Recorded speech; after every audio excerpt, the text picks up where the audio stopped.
मेरी आवाज news 24 live में आपका खैर मकदम है। वक्तव्याची ज्यांच्या बोलण्याची आतुरतेने वाट पाहत आहोत असे महाराष्ट्राचे माजी मुख्यमंत्री, राज्य त्यानंतर पालकमंत्री आणि आपल्या या सर्व घडामोडीचे प्रमुख, लाडका चेहरा, खरं तर पंगत कोणाची असो पंक्तीत वाढणारे आपले असले पाहिजेत, पंगत कोणाची असो पंक्तीत वाढणारे आपले असले पाहिजेत, सत्ता कोणाची असो सत्तेत माणसं आपले असले पाहिजेत, वाढणारे आपले असले पाहिजेत। आज सत्ताही आपली आहे आणि वाढणारे माणसं आपले आहेत। या ठिकाणी मी आमंत्रित करतो सन्माननीय राज्याचे माजी मुख्यमंत्री अशोकरावजी चव्हाण साहेब, प्लीज।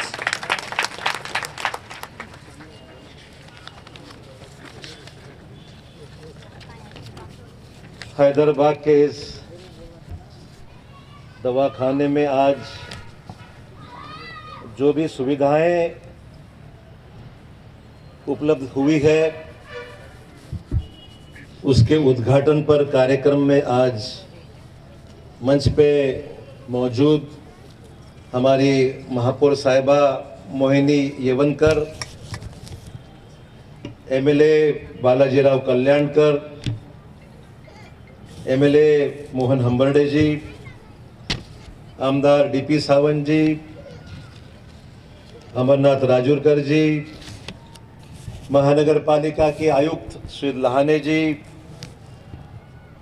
मसूद अहमद भाई डेप्यूटी मेयर, स्टैंडिंग कमेटी के चेयरमैन वीरेंद्र सिंह गाड़ीवाले, हमारी मेम्बरान बिरकले ताई, गोडबोले ताई, अब्दुल सत्तार भाई, आनंद चौहान, सतीश देशमुख, बालाजी जाधव, उमेश पवड़े, संजय मोरे, किशोर भवरे, सिद्ध पामपटवार, शेर अली भाई, बाबू खान जी, हबीब बागवान, मुंतजिब भाई, अब्दुल रशीद, चांद पाशा, फारूक बदवेल, रहमान सिद्दीकी, वाजिद जहागीरदार, सतीश राखेवार, श्री गोने, सलाम चावलवाला, अजीज कुरैशी, पता नहीं कितने नाम है यार, बहुत नाम है। तो आज इस प्रोग्राम में मौजूद यहाँ पर सभी हमारे कॉरपोरेटर्स, सभी डॉक्टर्स, स्टाफ के हमारे सभी बहनें, भाइयों, नौजवान साथियों, बुजुर्गों, दोस्तों, बहनों, माताओं, आप सबको पहले तो तहे दिल से आपको मैं मुबारकबाद देता हूं इस नई सुविधा यहाँ पर आज जो उपलब्ध हुई है। यहाँ पर एक्सरे मशीन लगी है। अभी आपको शायद और कहीं जाना पड़ता था एक्सरे निकालने के लिए, एक नई एक्सरे मशीन लगी है। एम्बुलेंस यहाँ पर नई आ गई है और सोनोग्राफी मशीन लगी हुई है जो उसकी कीमत 19,50,000 की सोनोग्राफी मशीन हमारी महिलाओं को चेक करने के लिए, जब वो प्रेग्नेंट रहती है तो देखने के लिए, चेक करने के लिए जो मशीन लगती है, अब वो सोनोग्राफी मशीन लगी है। फिर हमारे एक्सरे मशीन लगी है जिसकी कीमत 16 लाख रुपए की एक्सरे मशीन लगी है और ये जो एम्बुलेंस है उसकी कीमत 13,90,000 रुपए की एम्बुलेंस। 3 नई चीज़ें इस अस्पताल में यहाँ पर आप सबके सुविधा के लिए महानगर पालिका की ओर से यहाँ पर लगी हुई है, इसलिए आपको मैं बहुत मुबारकबाद देता हूँ और नगर पालिका, महानगर पालिका का तहे दिल से शुक्रिया अदा करता हूँ कि जिन्होंने हमारी नांदेड़ शहर के लोगों के बारे में, हमारी जो अपेक्षाएं थी लोगों से हमसे कि नांदेड़ की आरोग्य सेवाएं, नांदेड़ की दवाखाने, नांदेड़ की डिस्पेंसरीज, नांदेड़ की इलाज करने के लिए जहां भी कुछ करना है वो नांदेड़ शहर के लोगों के लिए अलग से सुविधा, अच्छी सुविधा, बेहतरीन सुविधा होनी चाहिए। और इसीलिए हैदराबाद की ये हमारी अस्पताल दिन ब दिन ज़्यादा तरक्की करके आपको कहीं और जाने की ज़रूरत नहीं पड़ी। इतनी बेहतरीन सुविधा आने वाले समय में हैदराबाद के लिए उपलब्ध हो जाएगी। साल भर तो हमने महसूस किया ये कोरोना के वजह से न आप कहीं बाहर जा रहे हैं न मैं कहीं बाहर जा रहा हूं। मैं तो अभी मुंह से अभी भी लगा रखा हूं वो कपड़े को, आप तो हमेशा ही लगाती हैं और ये तो लगाता ही नहीं है। ऐसा है कि अभी भी मामला कोरोना का ये खत्म नहीं हुआ है। कितने लोग मर गए, कितने लोग बीमार हो गए। मैं खुद अस्पताल में 15 दिन मैं खुद अस्पताल में एडमिट हो गया। तो ये बीमारी ऐसी पूरे देश में नहीं पूरे दुनिया में फैल गई कि जिसके वजह से बहुत चिंता का माहौल, एक खौफ निर्माण हो गया, डर निर्माण हो गया लोगों में। ये बीमारी कब खत्म हो जाएगी, कब जाएगी, क्योंकि पता नहीं सिर्फ छूने से, हाथ लगाने से, किसी से मिलने से ये बीमारी तुरंत पकड़ती थी। आज थोड़ा सा कम हुआ है पर ख़त्म नहीं हुआ है। इसलिए मैं आपसे सबसे गुजारिश करूंगा कि कोरोना का ध्यान में रखते हुए थोड़ा सा खबरदारी हम बरतें। मास्क लगाने की ज़रूरत है वो मास्क लगाए रखें, और ताकि आने वाले समय में ये बीमारी ख़त्म हो जाए, कम हो जाए, और आने वाले समय में हमारा एरिया जो है पूरा नांदेड़ ज़िला बेहतरीन रहे, ये हमारी कोशिश है। तो मैं समझता हूँ ये प्रयास और ये जो भी उपलब्धि है कोरोना के लिए, मैं समझता हूँ 30 करोड़ से भी ज़्यादा खर्चा नांदेड़ ज़िले में हुआ है। उस 30 करोड़ में से कुछ हिस्सा नांदेड़ शहर में जो हुआ उसमें से ये काम नांदेड़ शहर में कोरोना से वजह से महानगर पालिका को पैसे दिए और उन्होंने कोरोना के पैसे से ही ये बाकी की सुविधाएं यहाँ पर आपकी सेवा के लिए यहाँ उपलब्ध करके दी है।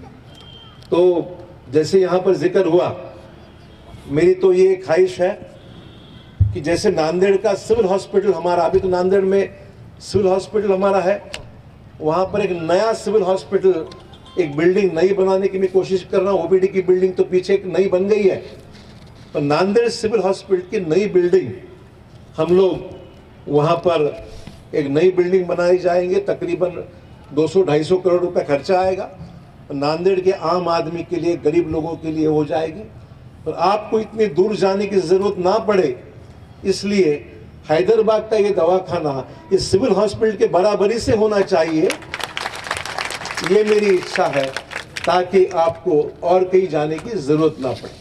मैं समझ सकता हूँ महिलाओं के, लेडीज़ के प्रॉब्लम अलग है, उनको कहीं और जाना और कोई डॉक्टर से ट्रीटमेंट लेना थोड़ा मुश्किल हो जाता है।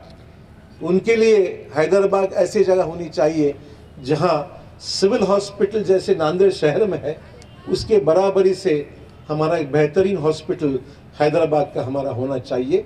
ये मेरी दिली ख्वाहिश है और इसी के बारे में मेरा ये कोशिश है कि इसको और ज़्यादा मजबूत बनाए, इसमें और ज़्यादा जिस चीज़ की आवश्यकता है। और इसीलिए महानगर पालिका से बात हुई हमारी, उन्होंने टेंडर निकाला है, 80 लाख रुपए का टेंडर निकाल के हमारे बच्चों के लिए वेंटिलेटर्स, बच्चे जब पैदा होते हैं तो उसको कुछ दिन के लिए अस्पताल में रखना पड़ता है, तो उसको ऑक्सीजन लगाना पड़ता है। बच्चे कभी कमज़ोर पैदा होते हैं, कभी कम वेट के पैदा होते हैं, उनको ऑक्सीजन देना पड़ता है, वेंटिलेटर देने पड़ते हैं।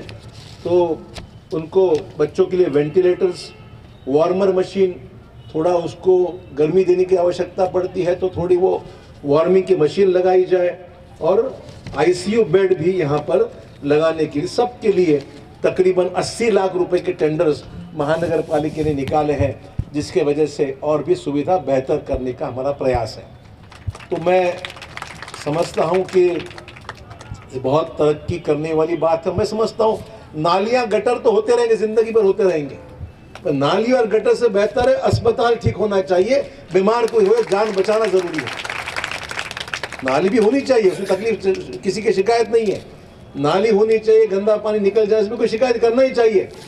इससे पहले आदमी की जान बचाना ज़रूरी है।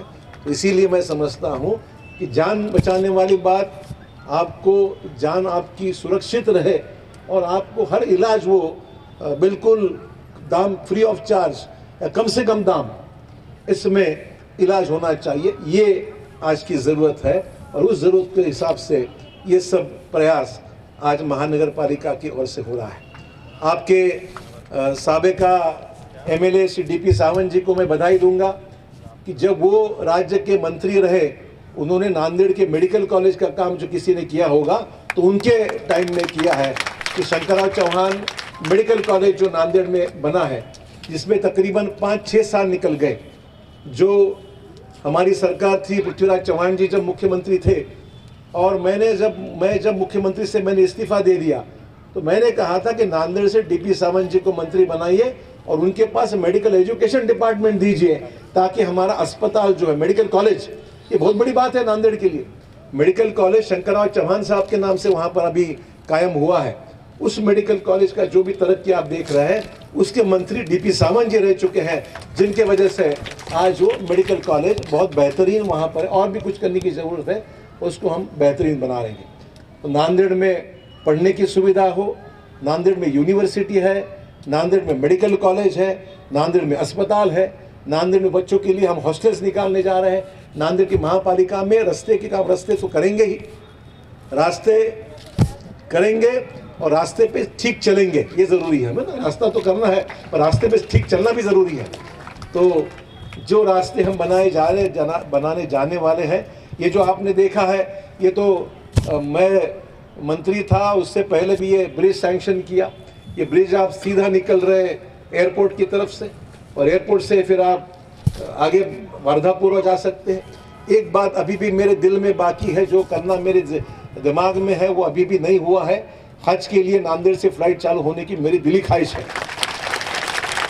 उस बात को ध्यान में रखते हुए कुछ करने की आवश्यकता है। मैं कोशिश तो कर रहा हूं पर दिल्ली में हमारी सरकार नहीं है, क्या करूं मैं? सरकार लाइए, जरा सरकार लाइए। सिर्फ हाँ बोलेंगे कैसा होगा? लाएंगे कि नहीं? दिल्ली में सरकार लाएंगे। अब मैं नहीं जाऊंगा, आपने मुझे यही बिठाया है और किसी को भेजेंगे। तो सरकार दिल्ली में लाइए। नांदेड़ के कोई विकास के कामों के बारे में कुछ नहीं काम होता वहाँ पर, जो करते हम ही करते आए और हम ही करेंगे। तो सवाल ये है कि नांदेड़ की तरक्की, ये पालक मंत्री हूँ और पालक मंत्री नहीं भी रहा तो व्यक्तिगत मेरी जिम्मेदारियाँ फिक्र नहीं करना चाहिए। मैंने हमेशा जितना विश्वास और मोहब्बत आपने मुझे दी है उतना ही विश्वास और भरोसा ये मैंने आपको हमेशा दिलाया है। और मैंने जब भी कुछ बात कही है आपने मेरे शब्द को हमेशा रखा है, मान सम्मान मेरा रखा है, ये मैं समझ सकता हूँ। इसीलिए नांदेड़ के तरक्की के लिए मुझे कोई अलग से आवश्यकता बोलने की कभी भी नहीं रही है और उसको ध्यान में रखते हुए आने वाले समय में जितना भी करने की ज़रूरत है वो हम करते रहेंगे। बस आप साथ दीजिए, आप साथ में रहिए और ताकत के साथ में, ताकत के साथ में एक दिमाग में एक ही बात है कि नहीं, हमको आगे मिलकर बढ़ना है। अगर ये बात सोचते तो बिल्कुल कोई दिक्कत उसमें नहीं आएगी। हमने तो कहीं आजमा लिए, सब चीज़ें हमने आजमा लिए ज़िंदगी में, तो अब आजमाना क्या बाकी है अभी? तो मैं समझता हूँ नई नई चीज़ को आजमाने से बेहतर है हम ऐसा कदम उठाएं जिसके वजह से एक ताकत हमारी जुड़ी रही, बने रहे ताकत। ये आज की ज़रूरत है दोस्तों। और इसीलिए मैं चाहता हूँ हमारी माता बहनें यहाँ पर बैठी बहुत मेहनत करती है। और कल्याणकर जी ने जिक्र किया टाकी का, मुझे याद है एक ज़माने में यहाँ कोई घूमने को हिम्मत नहीं करता था, इस गली में कोई आता ही नहीं था, पानी के मोर्चे निकलते थे। शेर अली हमारे शेरी है, वो तो हमारे कहाँ बैठा है। पानी के मसले, मकानों के मसले, अब तो मकानों में पानी आ रहा है, मकान बन गए। अभी थोड़ा बहुत रह गया होगा, नहीं उनका हिसाब रह गया हमारा, अरे भाई रह गया होगा तेरा। तो पानी आ गया, मकान बन गए, रास्ते बेहतरीन हो गए, पहले से तो बेहतर है ना भाई। और भी थोड़ा वो भी बचा, वो भी करेंगे, फिक्र मत करो। अब बचेंगे और जिएंगे तो और भी करेंगे, फिक्र मत करो। इसलिए जो आपने बनाया है उसको बिगाड़ो मत। जो आपने सियासती ताकत दी है वो बनाए रखेंगे तो आगे तरक्की में कहीं बाधा नहीं आएगी। और हमें आप एक दूसरे को काटने लगेंगे तो नुकसान ही होगा। तो इसलिए आपने हमेशा इस बात को गौर किया है और नांदेड़ की तरक्की और विकास के लिए हमेशा मुझे ताकत आपने हमेशा दी है। और इंशाअल्लाह आने वाले समय में इससे भी बेहतरीन काम करने का ये जो सिलसिला है वो आगे बढ़ता ही रहेगा। किसी बात के लिए नांदेड़ के लिए कमतरता नहीं है। रास्ते बना रहा हूँ, पुल बना रहा हूँ, अभी गिनने की बात ही नहीं, कितने बना रहा हूँ क्या मुझे याद नहीं आ रहा। इतने पैसे अभी नांदेड़ के लिए पैसे की कोई कमी नहीं है। आप देखें कुछ दिनों में नांदेड़ के रास्ते बिल्कुल पैसे ला रहा हूँ। ब्रिजेस का काम, वो आसना पुल का काम अभी परसों ही शुरू किया है। नांदेड़ शहर के रास्ते बेहतरीन बनाने के लिए और भी पैसा मैं बिल्कुल उपलब्ध, तो कोई बात की कमी नहीं रहेगी। थोड़ा विश्वास रखो, थोड़ा विश्वास रखो, और विश्वास के साथ, क्योंकि मैं जो बोलता हूँ पहले बोलने से पहले सोचता हूँ, और जो कर सकता हूँ वही बोलता हूँ, ऐसे फालतू बात नहीं करता हूँ। इसलिए जब भी मैं कुछ बोलता हूँ तो उस बात को करने की मेरी पूरी कोशिश रहती है। डॉक्टरों को सहयोग दे आप, बेहतरीन डॉक्टर्स है, लेडी डॉक्टर्स भी है, और भी अच्छे डॉक्टर्स यहाँ पर है। त्यांचाही काही प्रॉब्लेम आहे जरा बघा डॉक्टरांचा, मला वाटतं काही 10-12-15 वर्षापासून डॉक्टर्स आहेत, स्टाफ अजूनही टेम्पररी आहेत। स्टाफिंग पॅटर्नप्रमाणे त्यांना काय करणं शक्य बघा, आणि महापालिकेने काय शेवटी एसेन्शियल सर्व्हिसेस आहे, गरजेचे आहे, त्यामुळे डॉक्टरांचं जे आता मला सांगितलं ते मदत करा, की आपलं निवेदन मी त्यांना दिलं आपल्याला, तर ती मदत आपण केली पाहिजे, लक्ष आपण द्या। आणि डॉक्टर को आप लोग सहयोग करें, जितने भी हमारे डॉक्टर्स हैं उनका ख्याल रखें कि वो भी आपको, आपकी तरह इंसान ही है वो भी, तो वो काम करते हैं, मेहनत करते हैं। यहाँ पर काम बहुत है, ये मैं समझ रहा हूँ। इस अस्पताल में जितना वर्कलोड है, शायद सिविल हॉस्पिटल में इतना वर्कलोड नहीं हो, इतनी काम यहाँ पर है कि आबादी इतनी है आसपास, महिलाएं भरोसा करती आती यहाँ पर, तो मैं समझ सकता हूँ कि यहाँ ज़रूरत है डॉक्टर्स, ज़्यादा डॉक्टर्स की, तो वो भी करेंगे। पर जो डॉक्टर्स यहाँ पर काम करते हैं उनको बढ़ावा दीजिए, उनका भी ख्याल आप रखिए, ताकि वो और ज़्यादा मेहनत से आपकी सेवा करेंगे, आपकी मदद करेंगे, ऐसे मैं उम्मीद करता हूँ। फिर एक बार इंशाल्लाह आपको बहुत बहुत तहे दिल से मैं आपको मैं शुक्रिया अदा करता हूँ, और आप सबको बहुत बहुत बधाई देता हूँ कि आपका यह अस्पताल आज और भी बेहतरीन होने के रास्ते पर 2 कदम आगे बढ़ गया है, और आगे बढ़ता रहेगा। और हम सुविधा देने की जो बातें हैं हमेशा आप जो चाहेंगे वो करते रहेंगे। दोस्तों धन्यवाद। जय हिंद, जय महाराष्ट्र।